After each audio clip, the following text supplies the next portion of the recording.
Hello friends, एक बार पुनः आपका स्वागत है मेरे ऑनलाइन प्लेटफॉर्म एग्जाम वाला विद योगिता मुकाती में। आज हम जो करने जा रहे हैं, जैसा कि मैंने आपको कहा था कि मैं सैनिक स्कूल के जीके क्वेश्चंस आपको अभी सॉल्व कराऊंगी। ठीक है, तो सैनिक स्कूल के जो जीके क्वेश्चन है, आज से हम इसकी शुरुआत कर रहे हैं। और आज से हम सैनिक स्कूल के में जो जनरल नॉलेज के क्वेश्चंस आते हैं, धर्म के रिगार्डिंग, साइंस के रिगार्डिंग, जितने भी हमारे स्मारक है, मतलब आपको सिलेबस बताया गया है उस सिलेबस के अंतर्गत आते हैं। आज जो हम क्वेश्चंस करने जा रहे हैं वो लास्ट टाइम पूछे गए क्वेश्चंस है। क्योंकि अब हमारा जो एग्जाम है हमारे सिर के ऊपर मंडरा रहा है। सिर के ऊपर मंडराने से तात्पर्य मेरा ये है मेरे प्यारे बच्चों, कि अब जो हमारा एग्जाम है बिल्कुल नजदीक आ चुका है। देखिए कि मैडम जो क्वेश्चन सॉल्व करवा रही है, जो जीके क्वेश्चंस बता रही हैं, आज तकरीबन 20 to 25 क्वेश्चंस है। नेक्स्ट क्लास में आपको इससे ज्यादा क्वेश्चंस रहेंगे, अराउंड 50 क्वेश्चंस। ठीक है, तो अब आपकी जो तैयारी है उसको आप तेज धार कर लीजिए। साथ ही साथ अगर आपको इनके नोट्स चाहिए तो इसके लिए आप टेलीग्राम ग्रुप ज्वाइन कर लें। टेलीग्राम ग्रुप की जो लिंक है वह आपको वीडियो के डिस्क्रिप्शन में दी हुई है। ठीक है, पढ़ाई अच्छी लग रही है, समझ में आ रही है, तो आप निश्चित तौर पर चैनल को सब्सक्राइब करें और अपने सभी दोस्तों को बताएं, है ना। अब ये अंतिम प्रहार है आप लोगों का। आप लोगों ने पूरे साल बहुत अच्छी मेहनत की होगी, ऐसी मैं उम्मीद करती हूँ। साथ ही छोटा सा एक एडवर्टाइजमेंट है मेरा, वो मैं बताना चाहूंगी कि ये हमारा ऑनलाइन प्लेटफॉर्म है। यहाँ पर हम नवोदय और इस सत्र से सैनिक स्कूल की भी प्रिपरेशन कराएंगे। किसी तरीके का झूठा वादा हम नहीं करते। अगर आपको चाहिए यहाँ से सब्सक्रिप्शन तो आप ले सकते हैं, बहुत ही न्यूनतम शुल्क में आपको नवोदय प्लस सैनिक स्कूल। एक बात और ध्यान रखिएगा, यह हम क्लास 6 के लिए कराते हैं, 9 के लिए हमने अभी स्टार्ट नहीं किया। ओनली फॉर 5th to 6 है ना, जो बच्चे 5th में है और जो प्रिपरेशन करना चाह रहे हैं। नवोदय के तो जो बच्चे हैं अब 4th में है, नेक्स्ट ईयर से करेंगे, तो उनके लिए भी हमने बैच लॉन्च कर दी है। 1 जनवरी से क्लासेस स्टार्ट हो जाएगी। और जो बच्चे अभी सैनिक स्कूल के एग्जाम दे देंगे और जो नए बच्चे आएंगे उनके लिए 22 जनवरी या 30 जनवरी समथिंग क्लासेस स्टार्ट हो जाएगी, आपको सूचना मिल जाएगी। चलिए, तो आपको करना क्या होगा, इस एप्लीकेशन के लिए कुछ नहीं करना, प्ले स्टोर पे जाना है, सर्चिंग मारनी है एग्जाम वाला विद योगिता मुखाती के नाम से। ऐसा आपको लोगो दिखेगा, उसे आप डाउनलोड कर सकते हैं। सिंपल सी प्रोसेस है, मोबाइल द्वारा, ईमेल द्वारा पूछेगा, ओटीपी आएगा, उस ओटीपी को आप इंटर कीजिएगा, एप्लीकेशन डाउनलोड हो जाएगा। ठीक, तो अब बात करते हैं आज हम क्या पढ़ेंगे। आज सैनिक स्कूल्स में पूछे जाने वाले सामान्य ज्ञान के बारे में हम जानकारी देखेंगे। आप देखिएगा कि तकरीबन 20 to 25 क्वेश्चंस यहाँ पर है। ये क्वेश्चंस लास्ट ईयर एग्जाम में पूछे गए हैं। ये क्वेश्चंस पूछे गए हैं, वही क्वेश्चंस हमने लिए हैं और वही क्वेश्चन अभी हम करवाएंगे। ओके, तो आप, मैं क्वेश्चन पढ़ूंगी, आप देखिएगा क्या आपसे क्वेश्चन बन रहे हैं या नहीं बन रहे। नहीं बन रहे तो थोड़ी सी अपनी पढ़ाई की रफ्तार को और बढ़ाइएगा, कंसिस्टेंसी के साथ, पूरे कंसंट्रेशन के साथ, तो ही काम बनेगा, नहीं तो फिर दिक्कत होगी। ठीक है, दिक्कत यही है कि आप मानते नहीं है अभी। पहले नवोदय वाले बच्चों ने नहीं मानी, आपने भी, बहुत सारे बच्चों ने नवोदय की एग्जाम दी होगी, और अभी भी आप टीचर्स की नहीं सुनते, तो फिर दिक्कत तो आएगी ना बेटा। गुरु अगर आपको कह रहा है कि ऐसा करना है और आप कर नहीं रहे तो प्रॉब्लम तो फेस करनी पड़ेगी। प्रॉब्लम फेस नहीं करनी तो जैसा कहा जा रहा है वैसा कीजिए। सामान्य ज्ञान, जनरल नॉलेज के बारे में आज मैं कुछ क्वेश्चन आपसे पूछूंगी। पूछने के बाद स्लाइड पे आंसर्स भी है, लेकिन आप देखिएगा कि आपसे कितने आंसर्स बन रहे हैं। आज बहुत इजी इजी है, आज कठिन क्वेश्चंस नहीं लेके आई हूं मैं, लेकिन हाँ ये क्वेश्चंस भी पिछले वर्ष पूछे गए हैं। ठीक है, चलिए, क्वेश्चन नंबर 1। वीडियो अगर अच्छा लगे तो लाइक कर दीजिए, नहीं अच्छा लगे डिसलाइक कर दीजिए, कोई दिक्कत नहीं है। जैसा आपको उचित लगे। निम्न में से किस पशु की सूंघने की क्षमता अत्यधिक है? मैंने इंग्लिश वर्जन भी लिखा है। Which of the following animals has highest sense of smell? खरगोश, रैबिट, चींटी, एंट, बिल्ली, कैट, बंदर, मंकी। अब आप ध्यान रखिएगा, आपको जो दिया गया है इसमें से ही आपको चूज करना है। तो निम्न में से जो सर्वाधिक सूंघने की, स्मेल करने की क्षमता होती है वो चींटी में होती है। कारण क्या है? चींटियों की सूंघने की क्षमता बहुत तेज होती है। अधिकांश कीड़ों की अपेक्षा चींटियों में 4 से 5 गुना, है ना, गुण नहीं है ये, गुना एक मिस्टेक हो गई, गुना अधिक क्षमता होती है। क्वेश्चन लिखा है, उसका पूरा डिस्क्रिप्टिव फॉर्म दिया है। ऐसा नहीं लिखा मैंने कि फर्स्ट का बी सी, हाँ, पूरा डिस्क्रिप्टिव दिया है ताकि कुछ एक्स्ट्रा पॉइंट भी आपको उसमें मिल जाए। ठीक है, चलिए आगे बढ़ते हैं हम। Question number 2। क्वेश्चन नंबर 2 जल्दी से बताएं। उल्टी व दस्त की स्थिति में किसी व्यक्ति को कौन सा घोल दिया जाता है?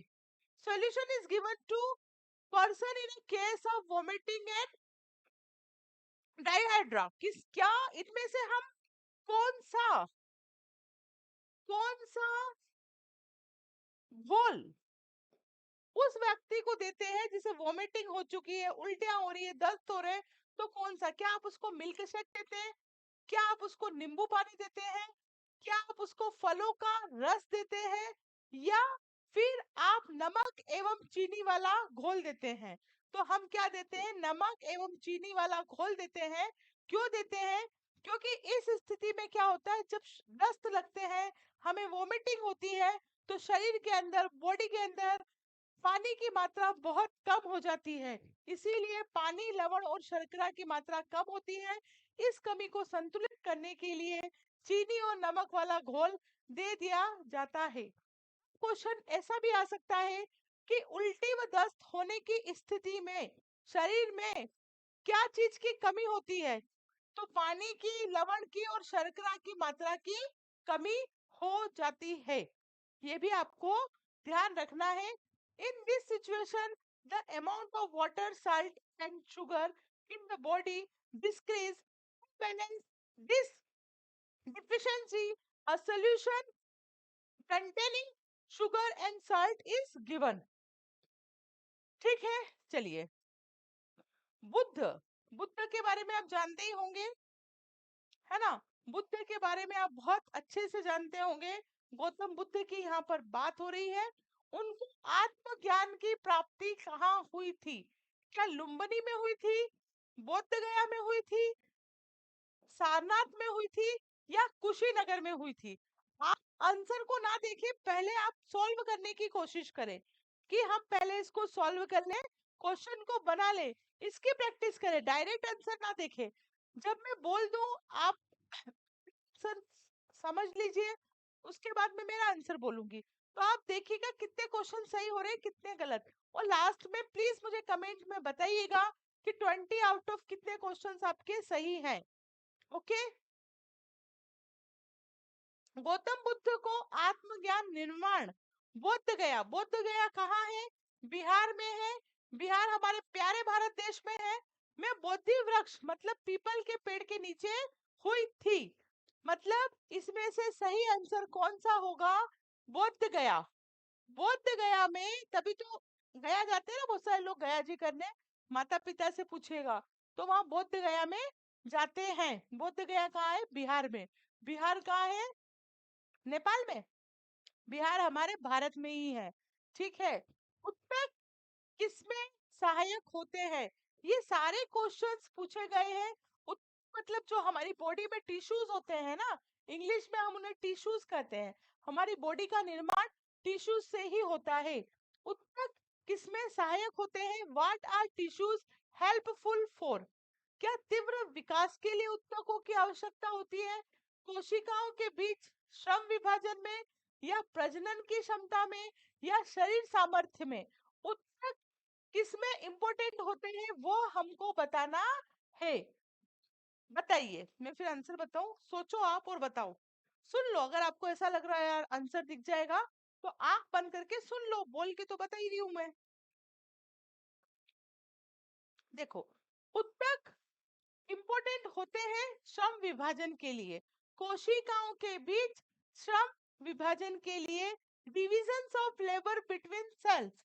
उत्तक टिश्यूज जीवों में कोशिकाओं के क्या होते हैं, समूह होते हैं जो मिलकर विशिष्ट कार्य करते हैं, जैसे शरीर को सहारा और शक्ति देना, गति प्रदान करना, संचार करना, अंगों को जोड़ना, सुरक्षा और आवरण बनाना तथा भोजन और पदार्थों का भंडारण व संवहन करना।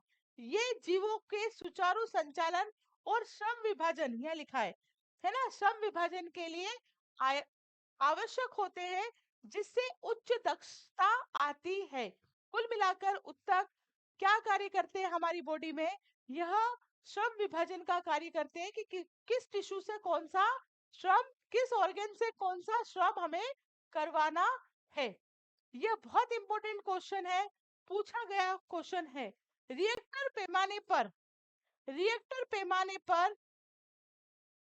कितने से अधिक मान गंभीर क्षति पहुंचाता है। देखो, जो रिएक्टर स्केल होता है ना, उसमें मान लिखे होते हैं 1 2 3 4 ऐसे, लाइक दिस।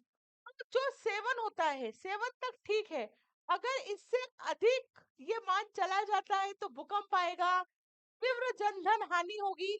7 से ज्यादा होने पर रिएक्टर स्केल या रिएक्टर पैमाने पर 7.0 मतलब 7 से अधिक का मान गंभीर क्षति पहुंचाता है। अगर यह मान 7 टू 7.09 तीव्रता वाले भूकंप को, मतलब अगर रिएक्टर पर इतना मान चला गया, इसके बीच ये स्केल होता है, आपके पास स्केल होता है ना, ऐसे ही स्केल पर मापा जाता है। एक आप ऐसा समझ लो, रिएक्टर एक स्केल है जहां पर इसके नीचे नीचे मान रहे तो ठीक है, इससे अगर ऊपर चला जाता है और अगर इतना हो गया, इतना ऊपर चला गया, तो क्या होता है, विनाशकारी माना जाता है, जिससे इमारतों को व्यापक नुकसान होता है, सुनामी की आशंका होती है। और 8 से अधिक चला जाता है तो बहुत ज्यादा क्या होता है, भूकंप महान या विनाशकारी होते हैं, बड़े क्षेत्रों को गंभीर रूप से क्षति पहुंचाते हैं। देखो, भूकंप के वैज्ञानिक लोग भूकंप के आने की आशंका दर्शाते हैं, तो वो ऐसे ही दर्शाते हैं कि भैया क्या हो रहा है, स्केल पे धीरे धीरे मान बढ़ता जा रहा है। जब ये मान बढ़ता जाता है, जितना बढ़ेगा उतनी चले आएगा, भयंकर रूप से आएगा। ये रिएक्टर पैमाना होता है। अगर क्वेश्चन ऐसा पूछ ले कि रिएक्टर पैमाने का यूज क्यों किया जाता है, तो ये क्यों अर्थ को मापने के लिए, भूकंप को मापने के लिए इसका उपयोग किया जाता है। किसका, रिएक्टर स्केल का, रिएक्टर पैमाने का। रिएक्टर पैमाना किसके लिए है, भूकंप से संबंधित है। ये आप ध्यान रखिएगा, कितना अधिक, कितने मान से अधिक विनाशकारी होता है, तो 7 से अधिक। चलिए, सारे क्वेश्चन बेटा पूछे हुए हैं। क्वेश्चन बोलूं, अपनी आईज को क्लोज करो, क्वेश्चन को सुनो और सोचो क्या हमको इसका आंसर आता है।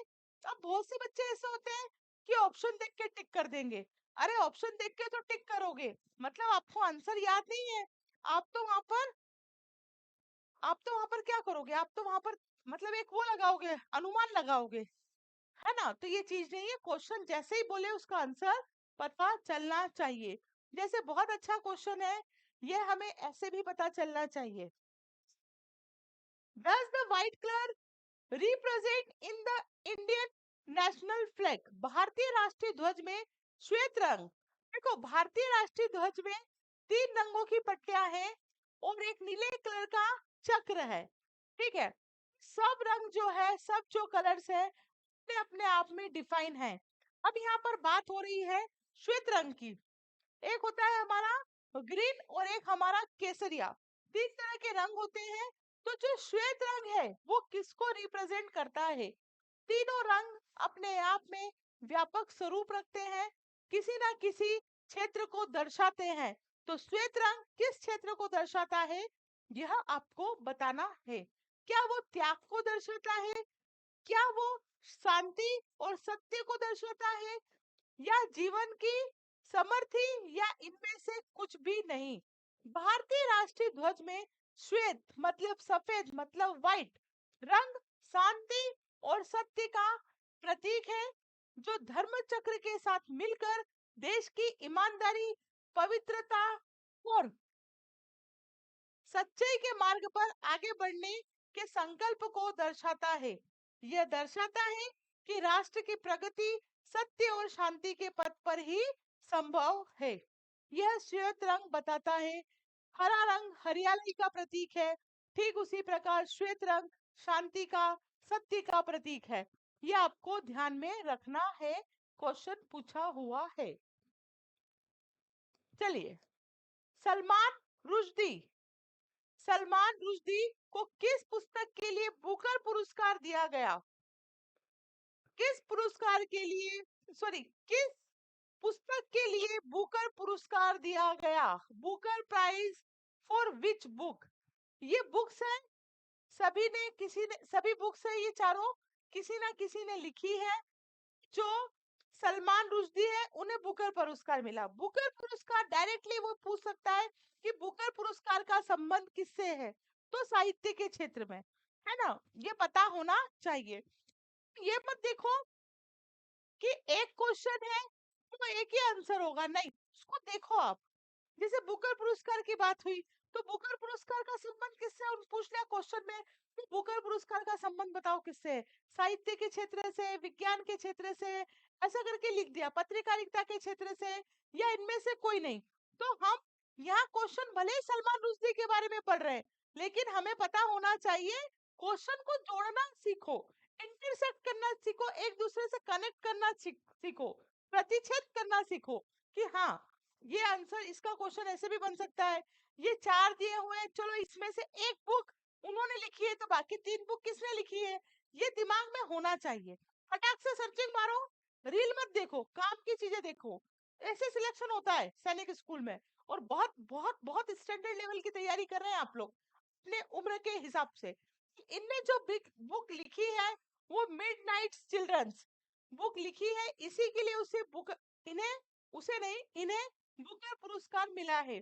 सलमान रुश्दी को उनके उपन्यास मिडनाइट चिल्ड्रंस के लिए 1981 में बुकर पुरस्कार मिला था, जो भारत की आजादी और विभाजन के समय पर आधारित एक जादुई यथार्थवादी उपन्यास है। ठीक है, बहुत अच्छी बुक है। चलिए, बिजली के बल्ब का आविष्कार, ये तो आपने सुनी होगी इनके बारे में तो स्टोरी। बिजली के बल्ब का आविष्कार किसने किया? किसने किया? ऐसे महान लोग हैं हमारे बीच में, जिनके बारे में हम पढ़ते हैं, सुनते हैं और भूल जाते हैं। लेकिन वहीं आप रील पे कोई सी, जैसे धुरंधर मूवी आई, उसमें कभी स्टेप चली, वो सब बच्चा बच्चा कर रहा है, उसके बोल समझ में नहीं आ रहे, फिर भी कर रहे हैं हम। अच्छी बात है, आप मूवी से, मैं बोलना ये चाह रही हूँ कि मूवी से तो आपने सीख लिया, लेकिन आपके जो महान नेता है, जो कुछ कुछ करके गए हैं, उनके उनके जीवन से कुछ नहीं सीखते हो आप लोग?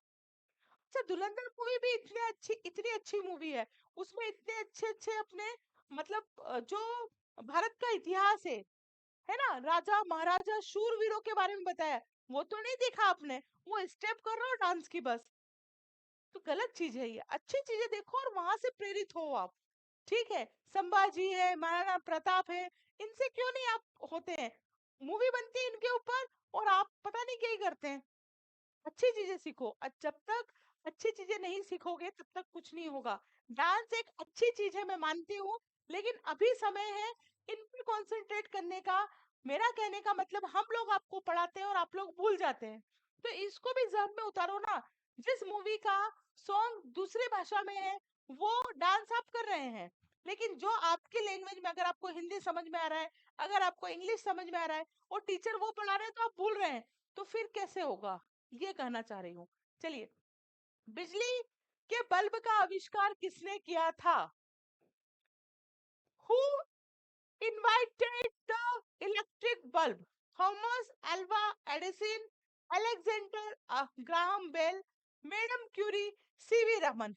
इसमें से एक आंसर सही है, आपको पता है, मुझे मालूम है, लेकिन जो तीन ऑप्शन और है, आप उन पे भी सर्च मारिए कि इनका किससे, किस चीज से या किस क्षेत्र से संबंध रहा, ये आपको पता होना चाहिए। समय कम है, अगर डीपली पढ़ाती तो मैं आपको सारा मटेरियल दे देती। जो बिजली के बल्ब का आविष्कार है वो थॉमस एल्वा एडिसन ने किया था। बिजली के बल्ब का श्रेय मुख्य रूप से थॉमस एडिसन को दिया जाता है, जिन्होंने 1879 में एक व्यावसायिक रूप से व्यवहारिक और लंबे समय तक चलने वाला ताप दीप्त बल्ब बनाया था। चलिए, विष्णु के पांचवें अवतार के रूप में किसे जाना जाता है? विष्णु के पांचवें अवतार के रूप में किन्हें जाना जाता है? वराह, कृष्ण, वामन, नरसिंह। बताइए जल्दी से, किन्हें जाना जाता है? विष्णु के पांचवें अवतार के रूप में वामन को जाना जाता है, जो एक बोने ब्राह्मण के रूप में प्रकट हुए थे और एक दैत्य राजा बलि से 3 पग भूमि दान में मांगकर पृथ्वी और स्वर्ग को नाप लिया, जिससे देवताओं को उनका राज्य वापस मिला। है ना, एक राजा थे बलि, ये गए उनके पास भिक्षा मांगने, वो तो भगवान के अवतार थे। तो उनने बोला कि क्या चाहिए, तो उन्होंने कहा कि मुझे कुछ नहीं चाहिए राजन, मुझे सिर्फ 3 गज, 3 पग, गज नहीं 3 पग जमीन चाहिए। देखा होगा आपने। तो राजा को लगा कि यार 3 पग में कितना लेंगे, तो उनने बोल दिया ठीक है, दे दो उनको दान। तो उनने क्या करा, 1 पग में तो क्या करा, पूरी पृथ्वी को नाप लिया।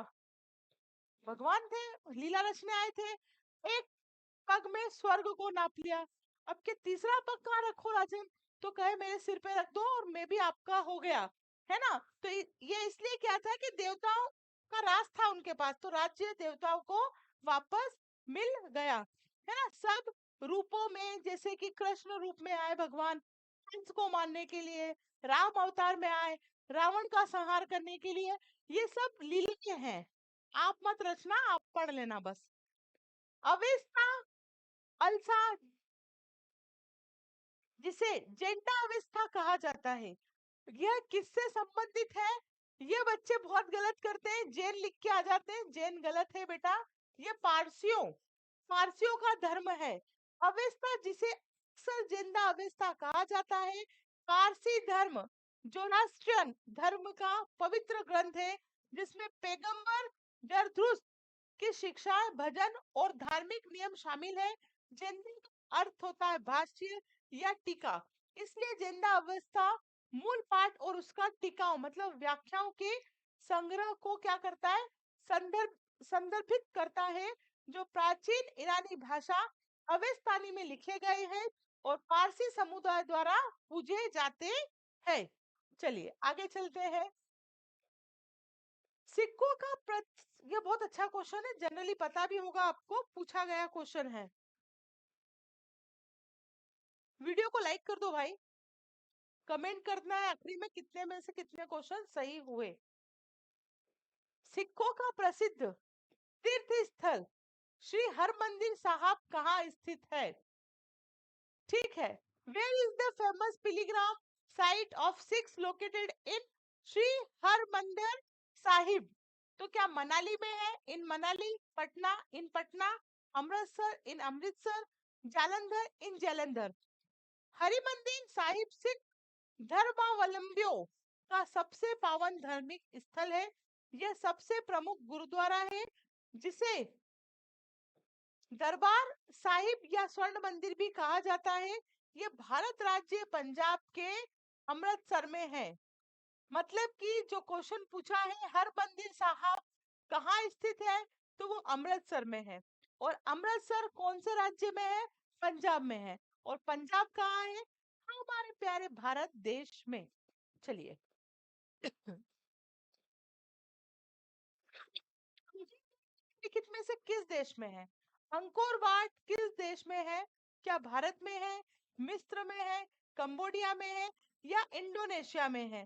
तो जो अंकोर वाट है ये कंबोडिया में है। अंकोर वाट कंबोडिया देश में स्थित है।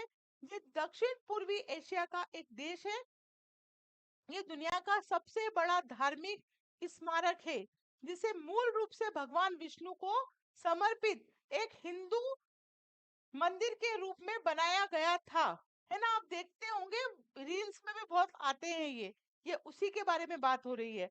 रील्स में भी अभी बीच में बहुत चला था। चलिए, उसमें कंबोडिया की जगह इंडोनेशिया शायद लिखा है कहीं कहीं, लेकिन वो कंबोडिया में है। ठीक है, जो ऑथेंटिक है वही पढ़ना है। भारत सरकार ने राष्ट्रीय ध्वज को कब अपनाया? 8 सितंबर 1952, 8 ऑफ सितंबर 1952, 26 ऑफ जनवरी 1950, 26 जनवरी 1950, 1 नवंबर 1956 या 1 नवंबर 1956, 1 जनवरी 1947 या 1 जनवरी 1947। भारत सरकार ने राष्ट्रीय ध्वज तिरंगे को 22 जुलाई 1947 को संविधान सभा की बैठक में अपनाया था, जो स्वतंत्रता दिवस 15 अगस्त 1947 से कुछ दिन पहले था। और यह डिजाइन 15 अगस्त 1947 से प्रभावी हो गया। मतलब कब अपनाया? 22 जुलाई 1947, 22 जुलाई 1947 संविधान बैठक में अपनाया, है ना। और राष्ट्रीय ध्वज कब से इसमें लागू हुआ? तो 26 जनवरी 1950, है ना। राइट आंसर 26 जनवरी 1950। ठीक है, चलिए। भारतीय रुपए का प्रतीक चिन्ह किसके द्वारा डिजाइन किया गया? तो यह जो डिजाइन किया गया, ये उदय कुमार द्वारा डिजाइन किया गया। भारतीय रुपए ये चिन्ह है, प्रतीक चिन्ह, है ना। रुपए का चिन्ह ऐसे ही होता है। डी उदय कुमार ने डिजाइन किया था, जो आईआईटी बॉम्बे के एक छात्र थे। और यह चिन्ह 15 जुलाई 2010 को भारत सरकार द्वारा अपनाया गया। इस चिन्ह में देवनागरी लिपि में आर और रोमन में आर का मिश्रण है। मतलब ऐसा बना होता है ना, और आर इसका मिश्रण है, जो भारत की संस्कृति और धार्मिक पहचान को दर्शाता है। भारत राष्ट्रीय फल क्या है? मैंगो, ऑरेंज, रामफल या पोमीग्रेनेट? मतलब कि आम, संतरा, रामफल, अनार। भारत का राष्ट्रीय फल हमारा आम है, जिसे फलों का राजा भी कहा जाता है। इम्पोर्टेंट बात यह है कि इसमें कौन कौन से विटामिन है। इसमें विटामिन ए, सी व डी है, तथा भारत में इसकी कई किस्में पाई जाती है, जैसे नूरजहां, है ना, बोलते हैं बादामी, कलमी, आम की किस्में है ये सब। ये बहुत इंपॉर्टेंट है और आप गलत करके आ जाएंगे अगर आप मेरी बात नहीं सुनेंगे तो। यहाँ पर बोला है भारत का राष्ट्रीय पशु। भा, भारत का राष्ट्रीय पशु कौन सा है? भारत का राष्ट्रीय धरोहर पशु कौन सा है? ये ध्यान दीजिएगा, बहुत इंपॉर्टेंट है, गलत नहीं करना है। Which is the national heritage animal of India? धरोहर जिसे सांस्कृतिक धरोहर में शामिल किया गया हो। फर्क है, जिराफ, बाघ, एशियाई हाथी या चीता। तो बहुत सारे बच्चे इसमें बाघ पर लगा के आ जाएंगे, लेकिन अगर हेरिटेज पूछा है, धरोहर पूछी है, तो ये गलत हो जाएगा, आपको एशियाई हाथी लगाना है। धरोहर अगर शब्द यूज हुआ है तो आपको एशियाई हाथी लगाना है। वह या तो बहुत बहुत ही मतलब क्या हो, बहुत ही लुभावन हो, बहुत ही अलग स्टाइल में हो, तो हम उसको धरोहर में, विश्व हेरिटेज में शामिल करते हैं या नेशनल हेरिटेज में शामिल करते हैं। सुनिएगा, भारत का राष्ट्रीय धरोहर हाथी एलिफेंट है, जिसे भारत सरकार द्वारा अक्टूबर 2010 में घोषित किया गया। इसके संरक्षण और भारतीय संस्कृति व पर्यावरण में इसके महत्व के प्रति जागरूकता बढ़ाई जा सके। वहीं भारत का राष्ट्रीय पशु रॉयल बंगाल टाइगर, मतलब राष्ट्रीय पशु की बात करें तो टाइगर है। लेकिन धरोहर पशु पूछे तो एशियाई हाथी लगाना है, ये ध्यान देना है, नहीं तो नैया डूब जाएगी, गलत हो जाएगा क्वेश्चन। ओके, चलिए। राष्ट्रीय खेल दिवस कब मनाया जाता है? बताइए, राष्ट्रीय खेल दिवस कब मनाया जाता है? 29 अगस्त, 16 मई, 15 मार्च और 8 दिसंबर। तो जो राष्ट्रीय खेल दिवस है वो 29 अगस्त 29 अगस्त को मनाया जाता है मेजर ध्यानचंद के बर्थडे के उपलक्ष्य में। भारत में राष्ट्रीय खेल दिवस हर साल 29 अगस्त को मनाया जाता है। दिग्गज खिलाड़ी मेजर ध्यानचंद, अच्छा ये भी ध्यान रखना, मेजर ध्यानचंद जो थे वो हॉकी के खिलाड़ी थे और इसी दिन खेल पुरस्कार भी दिए जाते हैं। जितने भी तरह के खेल पुरस्कार है, बड़े बड़े एकलव्य विक्रम, ये सब इसी दिन दिए जाते हैं क्योंकि हमारे दिग्गज खिलाड़ी थे ये। हॉकी के मेजर ध्यानचंद दिग्गज खिलाड़ी थे और इनके जन्मदिन के दिन ही, जो इनका जन्मदिन है, उसी दिन को हम राष्ट्रीय खेल दिवस के रूप में मनाते हैं। भारत का राष्ट्रीय खेल हॉकी, पता ही होगा आपको, है ना। हॉकी को ऐतिहासिक उपलब्धियों और लोकप्रियता के कारण पारंपरिक रूप से राष्ट्रीय खेल माना जाता है। सरकार ने आरटीआई के जवाब में पुष्टि की है कि किसी भी खेल को यह दर्जा नहीं दिया गया ताकि सभी खेलों को बढ़ावा दिया जा सके, लेकिन हम पारंपरिक रूप से किसे मानते हैं? हॉकी गेम को ही भारत का राष्ट्रीय खेल मानते हैं। चलिए आगे चलते हैं।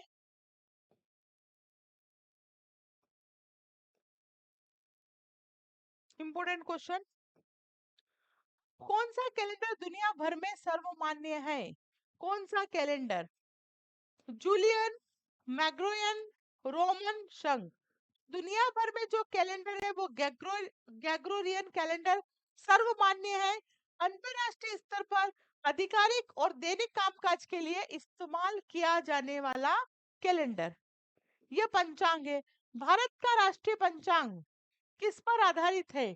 शक पर, विक्रम पर, हिजरी संवत पर या ग्रेगोरियन पर? यह हमारा जो राष्ट्रीय भारत का जो है वो शक संवत पर आधारित है, जिसे 1957 में ग्रेगोरियन कैलेंडर के साथ आधिकारिक उपयोग के लिए अपनाया जाता है। यह खगोलीय गणनाओं पर आधारित है, जो अपने हिंदी महीने होते हैं ना, जिसका पहला महीना चैत्र होता है और ये सूर्य सिद्धांतों का पालन करता है। चैत्र, बैसाख, आषाढ़, है ना। बहुत सारे लोग कहते हैं ना कि 31 दिसंबर हम नहीं मनाते, हम तो चैत्र महीना मनाते हैं। तो ये वही चैत्र महीना है जिसे हम बड़ी नवरात्रि के रूप में जानते हैं। जब बड़ी नवरात्रि का फर्स्ट डे होता है तब से चैत्र महीना शुरू होता है और यह शक संवत पर आधारित है। आज के क्वेश्चंस में आपके कितने क्वेश्चन सही है, प्लीज मुझे इसका आप लोग रिप्लाई करें, ठीक है। नेक्स्ट क्लास में 50 क्वेश्चंस के साथ मैं फिर हाजिर रहूंगी। तब तक के लिए जय हिंद, जय Bharat. Thank you very much.